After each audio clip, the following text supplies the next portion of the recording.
ரூம்ல இருந்து போன் லைட்ல இருந்து வெளிச்சம் வரும். இவர் என்ன மக்கா இமாம் சுதைசி கிராத் கேட்டுக்கிட்டு இருப்பாரு நினைக்கிறீங்களா? அல்லது இவருக்கு பிடித்த மார்க்க உரைகளை கேட்பாரா? இந்த 1 மணிக்கு அந்த லைட் வெளிச்சம் வருது, ஏதோ ஒன்றை பார்த்து கொண்டிருப்பார். நெட் ஜிபி காலி ஆகிற வரைக்கும், அந்த போன் மவுத் ஆகிற வரைக்கும் எவ்வளவு பார்க்க வேண்டுமோ பார்ப்பான். சில இளைஞர்களை பார்க்கலாம், திடீர்னு போன் எடுத்துட்டு ஓடுவான். ஏண்டா ஓடுற, ஏண்டா பதற? இல்ல இங்க எங்கேயோ வைஃபை கனெக்ஷன் இருக்கிற மாதிரி இருக்குது, இன்டர்நெட் கனெக்ஷன் இருக்கிற இடத்தை தேடி ஓடுவான். அந்த இன்டர்நெட் காலியாகிற வரைக்கும் பார்க்க கூடாதவற்றை எல்லாம் பார்ப்பான். பிறகு எல்லாத்தையும் கிளிக் பண்ணி டிக் பண்ணி ஆல் டெலீட் னு கொடுத்துருவான். நீங்க ஆல் டெலீட் னு கொடுத்துருவான், அல்ல ஆல் சேவ் னு கொடுத்துருவான். நீ இந்த டேட்ல என்ன பார்த்த, எத்தனை மணிக்கு பார்த்த, எத்தனை வீடியோக்களை பார்த்தாய்? இளைஞர்களுடைய நிலையை பாருங்கள். 70% இளைஞர்கள் ஆபாசத்திலே மூழ்கி திளைக்கிறார்கள். கண்ணியத்திற்குரிய எல்லாம் வல்ல ஏக இறைவனின் அடியார்கள், உலகத்தில் இறைவனால் மனிதர்களுக்கு சில பருவ கட்டமைப்புகளை, காலங்களை அல்லாஹ் வழங்கியிருக்கிறார். இறைவனால் வழங்கப்பட்டிருக்கிற அந்த பருவங்களில் மிக முக்கியமான ஒரு பருவம் அது இளமை பருவம்தான். சிறுவர்களாக இருப்பவர்கள் இந்த இளமை பருவம் நமக்கு எப்போது வரும் என்பதை கனவு காண்பவர்களாக வாழ்கிற ஒரு அற்புதமான பருவம். வாழ்க்கையில் பல வயதை கடந்து முதியவர்களாய் மாறிவிட்டவர்கள் மீண்டும் நமக்கு இளமை திரும்பாதா, நம்முடைய உடல் வலுவாக இருக்காதா என்று ஏங்குகிற பருவம் இளமை பருவம். பொதுவாக இந்த இளமை பருவத்தை யாரும் வெறுப்பதில்லை, அதை விரும்பாதவர் யாரும் இல்லை என்று சொல்லுகிற அளவிற்கு முக்கியத்துவம் வாய்ந்த ஒரு பருவம் தான் இறைவன் வழங்கியிருக்கிற இளமை பருவம். குவ்வா. அல்லாஹ் இந்த பருவத்திற்கு அழகான வார்த்தையிலே சொல்லுகிறான், வலிமையான பருவம் என்று அல்லாஹ் தெளிவாக பறைசாற்றுகிறார். இந்த பருவத்தில் அதிகமான நன்மைகள் செய்ய முடியும். அதே நேரத்தில் இந்த பருவத்தில் தான் எவ்வளவு பாவங்களை கட்டவிழ்க்க முடியுமோ, எவ்வளவு அநியாயம் செய்ய முடியுமோ, அக்கிரமங்கள் செய்ய முடியுமோ, அவைகளும் இந்த பருவத்தில் தாறுமாறாய் தலை விரித்தாடும். அல்லாஹ் தன் தூதர் வாயிலாக மிக முக்கியமான செய்தியை உலக மக்களுக்கு பதிய வைக்கிறார். உலகமெல்லாம் அழிந்ததற்கு பிறகு மனிதர்களை அல்லாஹ் மறுமையிலே மீண்டும் எழுப்புவான். பலகட்ட விசாரணைகள் நடக்கும். உலகத்திலே செய்த நன்மைகளுக்கு அல்லாஹுவின் புறத்திலிருந்து தாராளமாக கூலி வழங்கப்படும். அதே பாவம் செய்த பாவியாக இருந்தால் அவனுக்கு இறைவனின் புறத்திலிருந்து கடுமையான தண்டனைகள் கொடுக்கப்படும். அல்லாஹுவின் தூதர் சொன்னார்கள், இன்ன அவ்வல மா யுஸ்அலு அன்ஹு யௌமல் கியாமா, நாளை மறுமையிலே அல்லாஹ் முதல் தர கேள்விகள் என்று சில பட்டியலை வைத்திருக்கிறான். அந்த முதல் தர கேள்விகள் என்கிற வரிசையில் முன்னணியில் இருக்கிற கேள்விதான் யஅனில் அப்த, ஒரு அடியானிடத்தில் அல்லாஹ் கேட்பான், மினன் நஈம், உன் வாழ்க்கையில் நான் உனக்கு வழங்கிய அருட்கொடைகளில் நீ எப்படி நடந்து கொண்டாய்? உடனே அந்த அடியான் கேட்பானாம், இறைவா, எனக்கு ஏராளமான அருட்கொடைகளை கொடுத்திருக்கிறாய், எந்த அருட்கொடையை கேட்கிறாய் ரப்பே? நீ கொடுக்காத அருட்கொடை உண்டா? அள்ளி அள்ளி அருட்கொடைகளை அருவியாய் கொட்டியிருக்கிறாய், நீ எந்த அருட்கொடையை கேட்கிறாய் இறைவா என்று கேட்கிற பொழுது, அப்பொழுது அல்லாஹ் கேட்பானாம், அலம் நுஸிஹ்ஹ லக ஜிஸ்மக், உனக்கு திடகாத்திரமான ஆரோக்கியமான வலுவான உடல் அமைப்பை கொண்ட ஒரு பருவத்தை கொடுத்தேன் தெரியுமா? அந்த அருட்கொடை விஷயத்தில் நீ எப்படி நடந்தாய்? இளைஞர்களே, இஸ்லாமிய வாலிபர்களே, வாலிபர்கள் என்று சொன்னால் ஆண்கள் மட்டுமல்ல, இஸ்லாமிய வாலிப பெண்களே, அல்லாஹ் நமக்கு வழங்கியிருக்கிற இந்த இளமை பருவம் என்பது மறுமையில் அல்லாஹ் முன்னணியில் கேள்வி கேட்கிற மிக முக்கியமான பருவமாய் இருக்கிறது என்று அல்லாஹுவின் தூதர் அவர்கள் தெளிவாய் பறைசாற்றுகிறார்கள். இளமை பருவத்தில் ஏராளமான ஷைத்தானிய சிந்தனைகள் தூண்டப்படுவதை பார்க்கிறோம். ஷைத்தான் காலப்போக்கில் ஒவ்வொரு சூழலுக்கு தகுந்தார் போன்று அவன் தன்னுடைய வழிகேட்டு பாதையை மாற்றிக்கொண்டே இருப்பான். ஒரு 50 வருடத்திற்கு முன்பு ஷைத்தான் அவனுடைய கெடுதல் தீங்கு என்பது வேற ஸ்டைல்ல இருந்திருக்கும். இப்பொழுதும் அதே ஸ்டைல்ல உட்கார்ந்து கொண்டு அவனால் வழிகெடுக்க இயல. நவீனங்கள் உருவாகிவிட்டது. அறிவியலின் வளர்ச்சி உச்சத்திலே நிற்கிறது.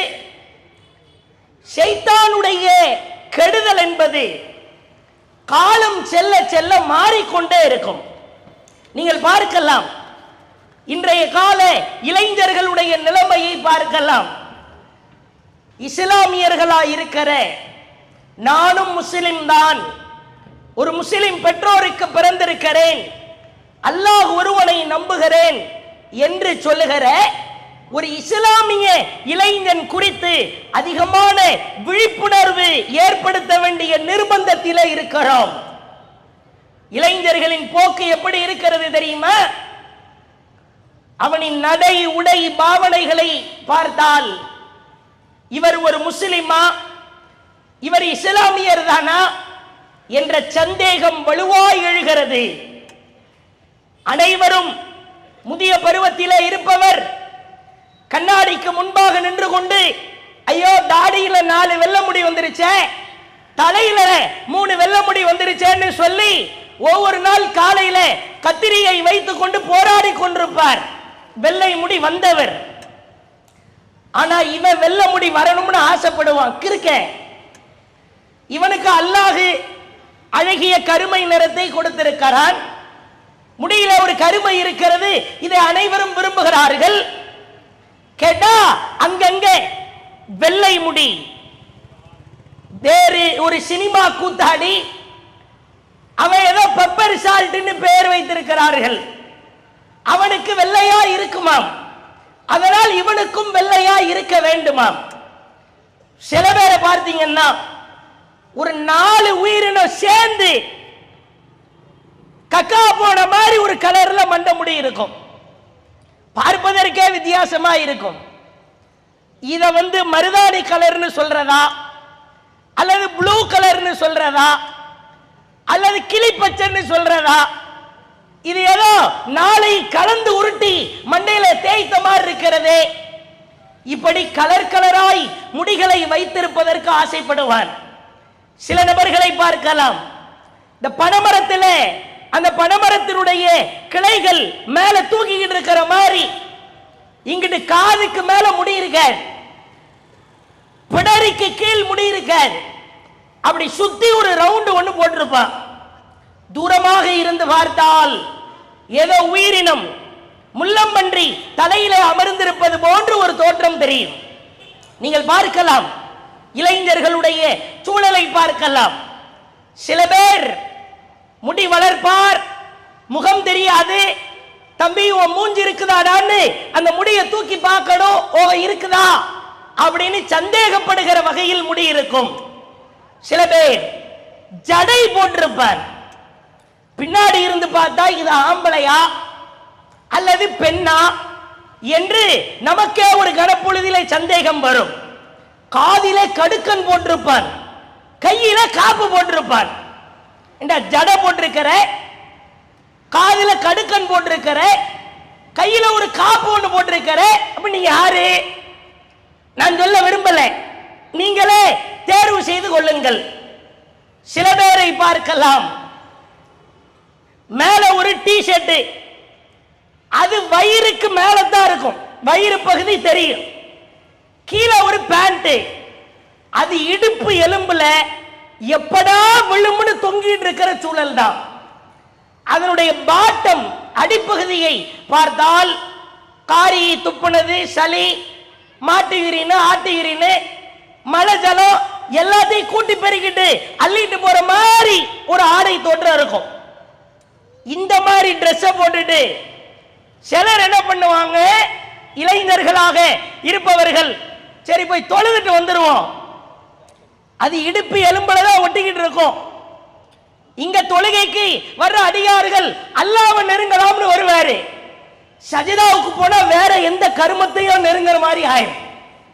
பின்னாடி இருந்து பார்க்கிறவனுக்கு அவ்வளவுதான். ஏண்டா, ஒண்ணு மேல போட்டிருக்கிற ட்ரெஸ் கொஞ்சம் நீளமா போடணும், அல்லது கீழே போட்டிருக்கிற ட்ரெஸ் கொஞ்சம் தூக்கியாவது போடணும். அல்லாஹ்வை வணங்க வருகிற பொழுது, யா பனி ஆதம் குது ஸீனத்தக்கும், அல்லாஹ் அறிவுரை கூறுகிறான், ஆதமின் மக்களே, உங்கள் அலங்காரங்களை சீர்படுத்திக் கொள்ளுங்கள். அல்லாஹ்வை தொழ வருகிற பொழுது, வணங்க வருகிற பொழுது கவனமாயிரு. நிலவராதான் காதுகளிலே ஒரு ஹெட்போன் ஒன்றை போட்டிருப்பார், குளிர்காலத்திலே கூட தலையை ஆட்டிக் கொண்டிருப்பார்.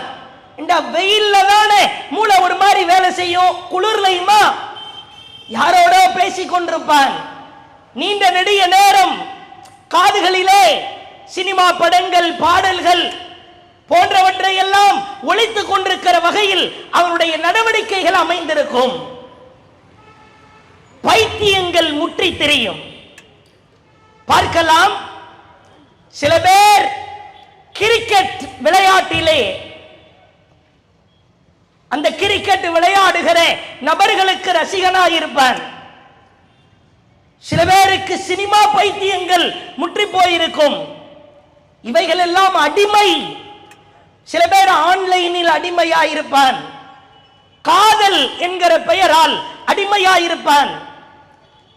நவீன காலகட்டத்திலே இணையதளத்தின் பெயரால், முகநூல், பேஸ்புக் என்கிற பெயரால், இன்ஸ்டாகிராம் என்கிற பெயரால் அதிலே அடிமைகளாயிருப்பான். இவனுடைய வாழ்க்கையிலே, வாழ்நாளிலே இவன் குர்ஆன் வசனங்களை இவனுடைய விரல்களால் புரட்டியதை விட பேஸ்புக்கை வருடியதுதான் இவனுடைய விரல்கள் அதிகப்படியாயிருக்கும். இப்படி பல வகைகளில் அடிமையாயிருக்கிற ஒரு சூழலை பார்க்கிறோம். இது எப்படிப்பட்ட பருவம்? சாதாரண பருவமா? இள வயதிலே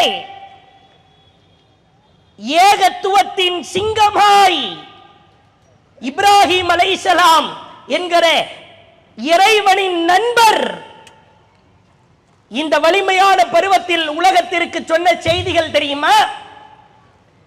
இந்த இள வயதிலே கற்பொழிக்க சீலர் யூசுப் அலைஹிஸ்ஸலாம் என்கிற ஒரு இளைஞர் இந்த உலகத்திற்கு நடத்திய பாடம், நெஞ்சுரத்தோடு ஃபிரௌன் என்கிற அரக்கனை, கொடூரனை கடுமையான முறையில் எதிர்த்த, ஏகத்துவத்தை முழங்கிய ஒரு மகத்தான சீலர் மூசா அலைஹிஸ்ஸலாம் இளமை பருவத்தின் வலிமையை எப்படி பயன்படுத்தினார் தெரியுமா? அல்லாஹ்வின் புறத்திலிருந்து அதிசய படைப்பாய் உலகத்திற்கு அறிமுகப்படுத்தப்பட்ட ஈசா அலைஹிஸ்ஸலாம் தன்னுடைய இளமை பருவத்தை எப்படி செதுக்கினார் தெரியுமா? நன்றாய் கவனத்திலே வைத்துக் கொள்ளுங்கள். இளமை பருவம் என்பது அது சாதிக்க வேண்டிய பருவம், சரித்திரம் படைக்க வேண்டிய பருவம். அதிலே சீரழிந்து சின்ன பின்னமாகிவிடக் கூடாது. ஆய்வறிக்கை புள்ளி விவரம் சொல்லுகிறது, ஆன்லைனிலே 15 முதல் 25 வயதுக்குட்பட்ட இளைஞர்கள் தேடுகிற சர்ச் காலம் அந்த இடத்துல அதிகமாய் இருப்பது ஆபாசங்கள் குறித்து தான். இவன் எதை பார்க்கிறான்? 12 மணி 1 மணிக்கு ரூம்ல இருந்து போன் லைட்ல இருந்து வெளிச்சம் வரும்.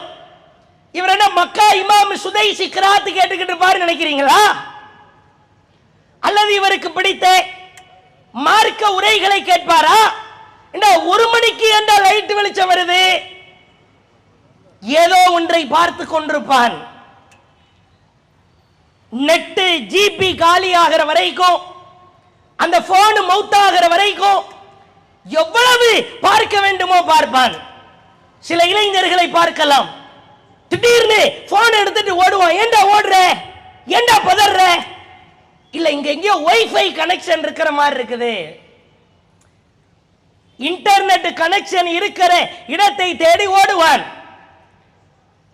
அந்த இன்டர்நெட் காலியாகிற வரைக்கும் பார்க்க கூடாதவற்றை எல்லாம் பார்ப்பான். பிறகு எல்லாத்தையும் கிளிக் பண்ணி டிக் பண்ணி ஆல் டெலீட்னு கொடுத்துருவான். நீங்க ஆல் டெலீட்னு கொடுத்துருவான், அல்ல ஆல் சேவ்னு கொடுத்துருவான். நீ இந்த டேட்ல என்ன பார்த்த, எத்தனை மணிக்கு பார்த்த, எத்தனை வீடியோக்களை பார்த்தாய்?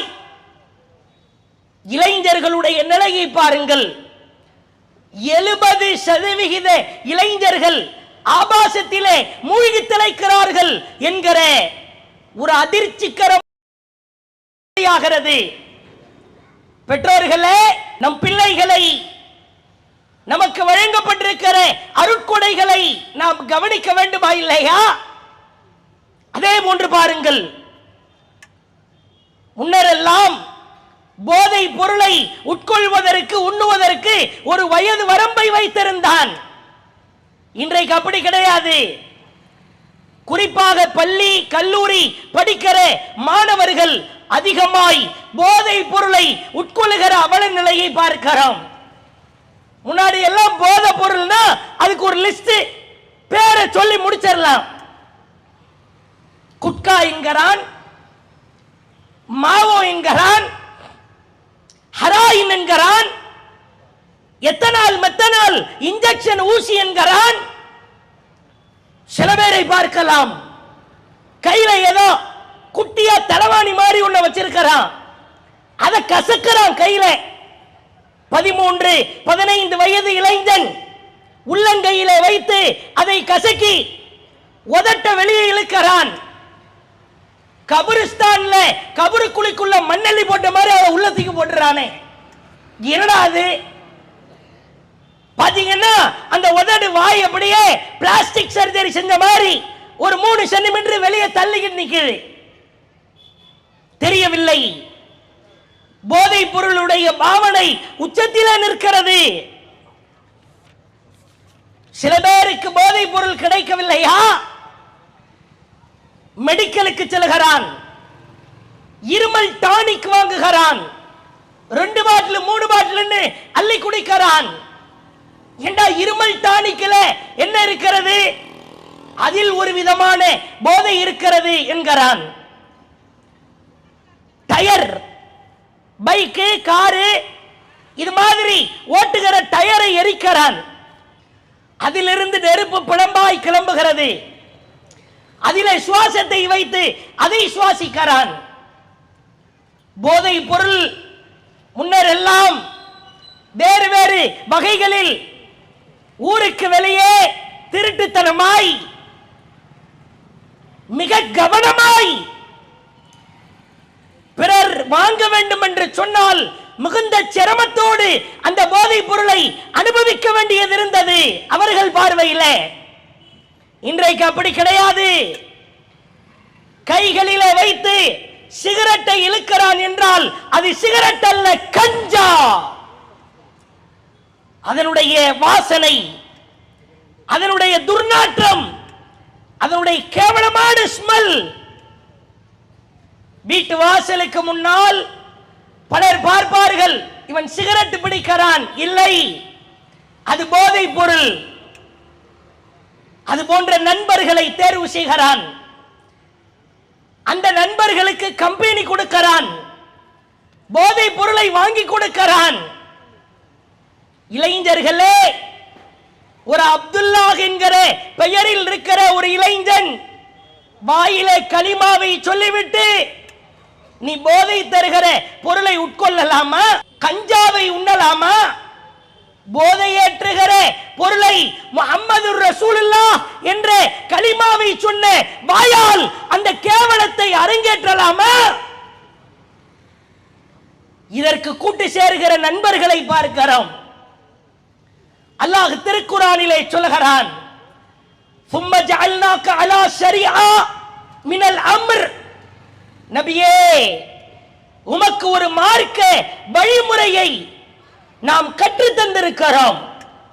ஃபத்தபிஹா, அந்த அலங்காரமான அழகான மார்க்க வழிமுறையை நீ பின்பற்று. வலா தத்தபி அஹ்வா அல்லதீன் லா யஅலமூன், அறியாதவர்கள் புரியாதவர்கள் மனோ இச்சைப்படி சில விஷயங்களை செய்வார்கள், அவைகளை எல்லாம் நீ பின்பற்றாதே நபியே என்று அல்லாஹ் திருக்குர்ஆனில் மிக தெளிவாய் பறைசாற்றுகிறான். நீ ஏன் அடுத்தவனை அண்ணாந்து பார்க்கிறாய்? ஒரு காஃபிர், ஒரு இறை நிராகரிப்பாளர் போதையை உட்கொள்ளலாம், கஞ்சாவை அடிக்கலாம், குடிக்கலாம். முஸ்லிம் இளைஞனே, உன்னுடைய மார்க்கம் எப்படிப்பட்ட கண்ணியம் வாய்ந்தது தெரியுமா? அடிமையில் ஆன்லைன் அடிமைத்தளம் உச்சகட்டமா இருப்பதை பார்க்கிறோம். நமக்கு இந்தியாவில் இருக்கிற, தமிழ்நாட்டில் இருக்கிற கொடுமையை தடுக்க முடியல. சவுத் கொரியன்ல இருந்து ஒரு குரூப் இறங்கி இருக்கிறான். உங்களுக்கு எல்லாம் தெரியுமா, தெரியாதா என்று தெரியவில்லை. உங்கள் பிள்ளைகள், இளைஞர் சமூகம் எப்படியெல்லாம் சீரழிகிறது என்பதை விழிப்புணர்வாய் எடுத்துக் கொள்ளுங்கள். கொரியன் சாங்ஸ் என்ன விரும்பி கேட்கிறான்.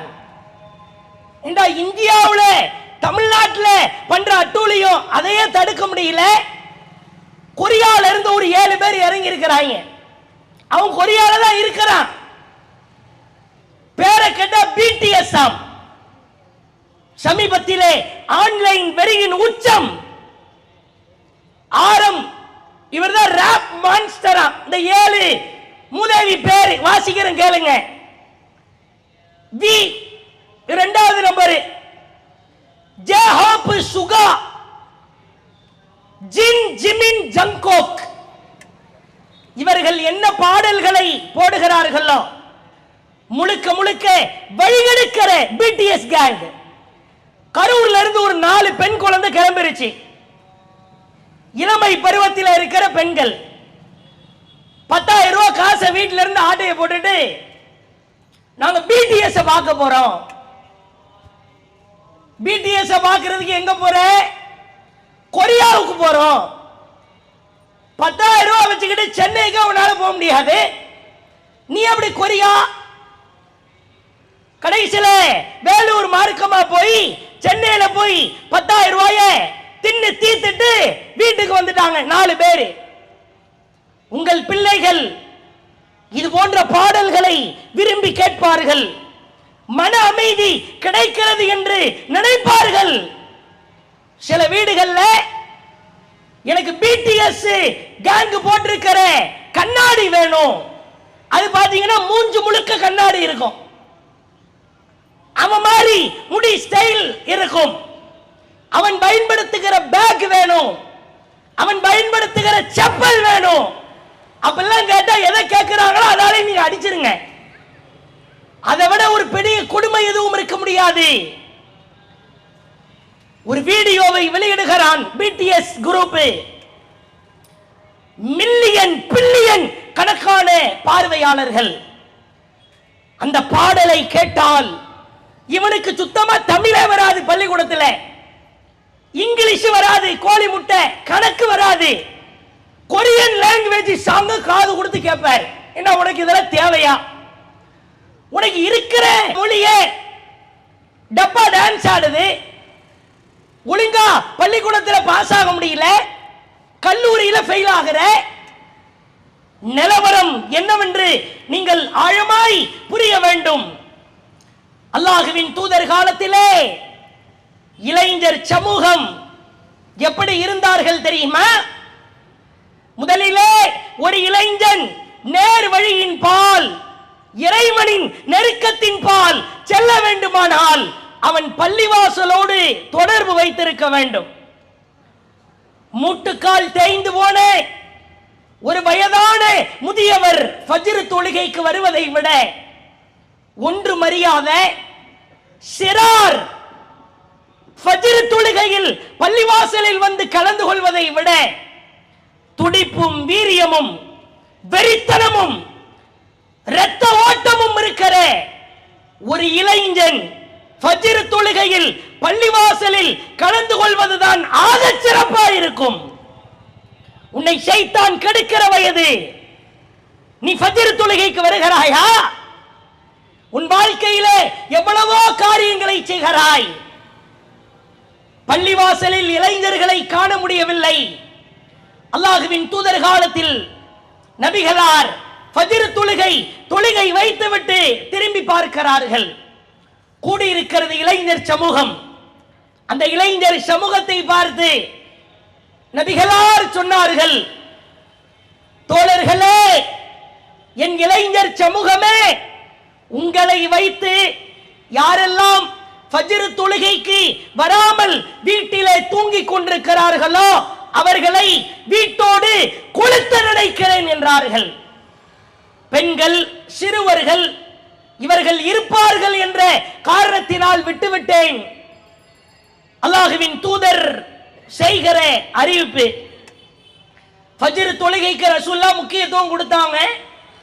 ஃபஜ்ர் தொழாதவங்களை வெறுத்தாங்க. ஃபஜ்ர் தொழுகை என்பது மிக முக்கியமான தொழுகை என்பதெல்லாம் பாடமாய் இருந்தாலும் ஃபஜ்ர் தொழுகைக்கு வராதவர்களை ஃபஜ்ர் தொழுகைக்கு வந்திருக்கிற இளைஞர் சமூகத்தை வைத்து போல் பிரகடனம் செய்தார்கள் என்றால் ஃபஜ்ர் தொழுகைக்கு முன்மாதிரி இளைஞர் சமூகம். இன்னைக்கு 1 மணி 2 மணி 3 மணி என்ன கண்ட கழியது என்ன கிடைக்குதோ திம்பானே. Fried rice, shawarma, grill chicken, tandoori chicken குப்பை தொட்டி மாதிரி அள்ளி போட்டுக்கிட்டு சூரிய ஒளி முகர கட்டையில் அடிக்கிற வரைக்கும் விட மாட்டான். அவனுக்கு இரவு பொழுதுதான் அந்த ஃபஜ்ருடைய நேரம் வரைக்கும் பகல் மாதிரி, பகல் முழுக்க இரவு. இறைவனை நெருங்க வேண்டுமானால் வணக்க வழிபாட்டில் சீராக இளைஞர்கள் இருக்கிறார்களா? நீங்கள் பார்க்கலாம், ஃபேஸ்புக், வாட்ஸ்அப், இன்ஸ்டாகிராம் போன்ற ஆன்லைன் அடிமைத்தனத்தின் காரணத்தினால் பலதரப்பட்ட கேடுகட்ட சீரழிவுகள் இளைஞர்களுக்கு மத்தியிலே குடிகொண்டிருக்கிறது. காதலிக்கிறான், சின்ன வயசுல இருந்து கையை பிடிச்சி குச்சி முட்டாயும் குருவி ரொட்டியும் வாங்கி கொடுத்து இவனுக்கு வாட்ச்மேன் வேலை மாறி தகப்பனார் எல்கேஜி படிப்பதில் இருந்து கல்லூரி படிக்கிற வரைக்கும் பள்ளிக்கூட வாசல்ல போய் விடுவாரு, திரும்ப பள்ளிக்கூட வாசல்ல இருந்து கூப்பிட்டுக்குவாரு, வேலைக்கார மாதிரி வேலை பார்ப்பார். திடீரென்று இன்ஸ்டாகிராமிலே ஒரு கேடுகட்டவன், ஒரு அயோக்கியன் இந்த பெண்ணை ரசிக்கிற வகையில் சில ஆசை வார்த்தைகளை கூறுகிற பொழுது அப்படியே படிதாண்டுகிற சில பெண்களை பார்க்கிறோம். சற்று யோசித்து பாருங்கள். சிறு வயதிலிருந்து அவ்வளவு சிரமப்பட்டு உன்னை வளர்த்தெடுத்த பெற்றோரை பரிதவிக்க விட்டு செல்கிறாயே, இது நியாயமா? அந்நிய ஆணோடு தொடர்பு வைத்திருக்கிறாயே. பெண்களே, நீங்கள் சினிமா படங்கள் ஆன்லைன் மூலமாக காட்டப்படுகிற அந்த அடிமைத்தனங்கள் உங்களை வழிகெடுத்து விடக்கூடாது. பிக் பாஸ் என்கிறான், ஊர்ல இருக்கிற உலகத்தில் இருக்கிற எல்லா கூறுகட்ட குப்பையும் 100 நாள் ஒன்னா சேருது, உருப்படுமா? இதை வீடுகளிலே அமர்ந்து பார்க்கிறார்கள். கதாநாயகி ஷோ என்கிறான், அதிலே சில முஸ்லிம் பெயர் தாங்கிகள் பிரீனா என்கிறான், சீனா என்கிறான், சில அலங்கோலமான ஆடைகளை அணிகிறார்களாம். பார்க்கிறான், ஒரு பெண் பார்க்கிறாள், பெண்ணே அது அசிங்கம், அது கேவலம். அந்த கேவலத்தை பார்த்து இஸ்லாம் என்கிற உன் கண்ணியத்தை இழந்து விடாதே. ரீல்ஸ், மொபைல்களில் காட்டப்படுகிற ரீல்ஸ் உண்மையிலேயே அது பக்கா ஃப்ராடு, பொய். குடும்ப பெண்களை கூட இந்த ரீல்ஸ் கெடுத்து குட்டிச்சுவராய் ஆக்கி விடுகிறேன். இந்த அம்மா பாட்டுல நல்லா சமைச்சுக்கிட்டு இருக்கும், திடீர்னு ரீல்ஸ்ல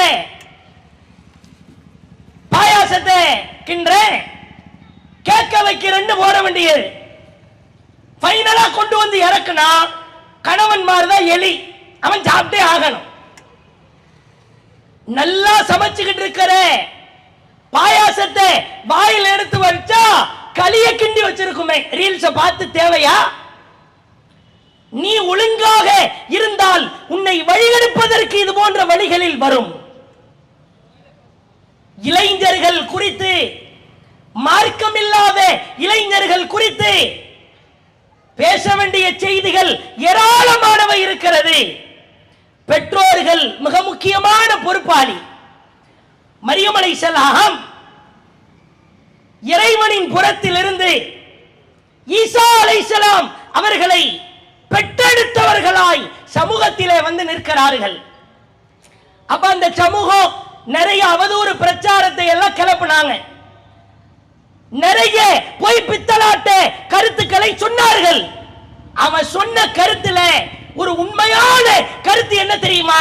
மரியமை பார்த்து கேட்கிறான், மரியமே, மாக்கான அபூக்கி இம்ராசௌ வமாக்கான உம்முக்கி பகியா. உன் அத்தா நடத்து கட்டவர் இல்லையே, உங்க அம்மா நடத்து கட்டவர் இல்லையே. எவ்வளவோ அவதூறு கருத்து சொன்னாலும் இதத்தான் உண்மையான கருத்தாக சொல்லுகிறான். உங்க அம்மா நல்லவராச்சே, உங்க அத்தா நல்லவராச்சே, நீ மட்டும் ஏன் வழிகட்டு வந்திருக்கிறாய்? இவர் வழிகடவில்லை. பிறகு ஈசாவை அல்லாஹ் பேச வைக்கிறான்.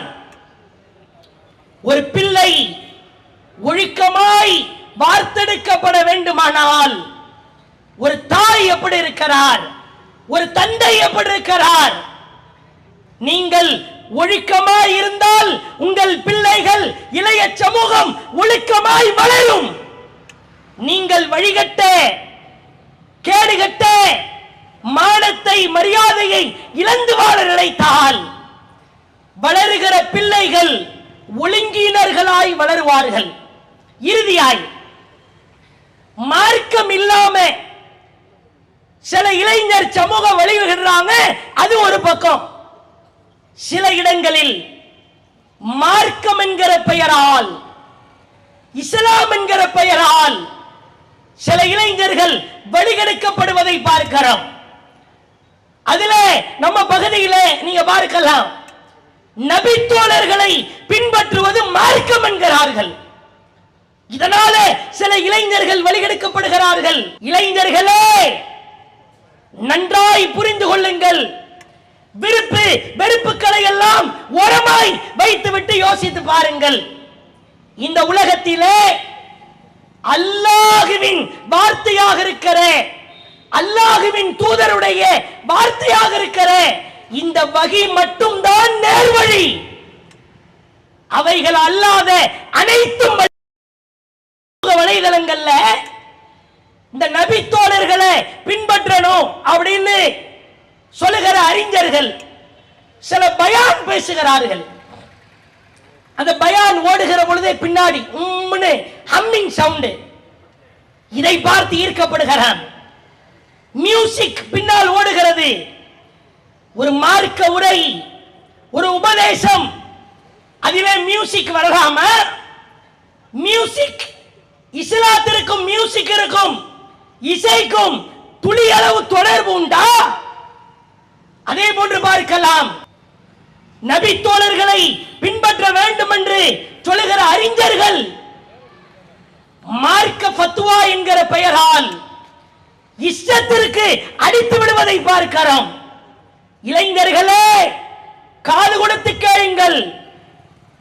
நபி தோழர்களை பின்பற்றலாம் என்று சொல்பவர்கள் கொடுக்கிற ஃபத்வாவை பாருங்கள். அதிலே ஒருவர் பேசுகிறார், ஒரு அறிஞர், யார் ஒரு வக்து தொழுகையை விட்டுவிட்டாரோ அவருக்கு உபதேசம் செய்ய வேண்டுமாம். 5 வேளை தொழுகையில ஒரு வேளை தொழுகையை விட்டுட்டா கூட உபதேசம் செய்ய வேண்டும். ஒருவேளை அவர் மீண்டும் மீண்டும் தொழ வரவில்லை என்றால், அவர் மரணித்தால் அவருடைய ஜனாசாவை குளிப்பாட்டக்கூடாது. அவர் மரணித்தால் அவர் ஜனாசாவிற்கு கஃனிடக்கூடாது. அவர் மரணித்தால் அவருக்கு ஜனாசா தொழுகை நடத்தக்கூடாது. அவர் மரணித்தால் முஸ்லிம்களுடைய அடக்கத்தலத்தில் அவர் அடக்க செய்யப்படக்கூடாது. நபித்தோழர்களை பின்பற்றலாம் என்று சொல்பவர்கள் சில இமாம்களுடைய கருத்தை பப்ளிக்கா மக்களுக்கு மத்தியிலே சொல்வதை பார்க்கிறோம். தோழர்களே, இளைஞர்களே, ஒருவேளை தொழுகையை ஒருத்த விட்டுட்டா அவனுக்கு ஜனாசா தொழுகை வைக்க கூடாதா? அவனை குளிப்பாட கூடாதா? அவனுக்கு கஃன் ஆடை அணிய வைக்க கூடாதா? அதே போன்று அவன் மௌத்தா போகாம உயிரோடு வாழ்ந்து கொண்டிருந்தால், அவனுக்கு திருமணமாகி இருந்தால், கணவன் மனைவியை சேர்ந்து வாழ வைக்க கூடாது, பிரிச்சு விட்டுறணும். இதை ஒரு இமாம் சொல்கிறார் என்கிற பெயரால் சலஃப் கொள்கையில் இருக்கிற வித்தியாசமான முக்காட்டு துணி ஆடை, வட்டு ஒன்று, நீல அபாயா அங்கி, ஆடைகளில் வித்தியாசம் தேவையா? அட, மக்கள் எந்த ஆடையை பயன்படுத்துகிறார்களோ அதை அணிந்து மார்க்கத்தை சொல்வதற்கு தடையா? சவுதியிலே என்ன ஆடை அணிகிறார்களோ அந்த ஆடைகளை நாங்களும் அணிவோம். விருப்பம் இருந்தால் அணிந்து கொள்ளலாம், அது வேறு. இந்த ஆடைகளின் மூலமாக தன்னைத்தானே தனிப்பித்து காட்ட வேண்டிய அவசியம் இருக்கிறதா? இளைஞர்களே, மார்க்கம் தெரியாமல், இஸ்லாம் என்றால் என்னவென்று அறியாமல் சிலர் சீரழிந்து சின்ன பின்னமாகிறார்கள். ஆனால் இஸ்லாம் என்றால் என்ன, அல்லாஹ் என்றால் யார், உண்மையான மார்க்கம் எது என்று அறிந்து கொண்டிருக்கிற இது போன்ற வழிகட்ட கொள்கை உங்களுக்கு மத்தியில் பரப்பப்படுமானால், இளைஞர் சமூகமே, அந்த வழிகட்ட பாதையை தோளிருத்து காட்டுவது உங்களுக்கான பொறுப்பு. வகியை தவிர மற்ற அனைத்துமே வழிகேடுதான்.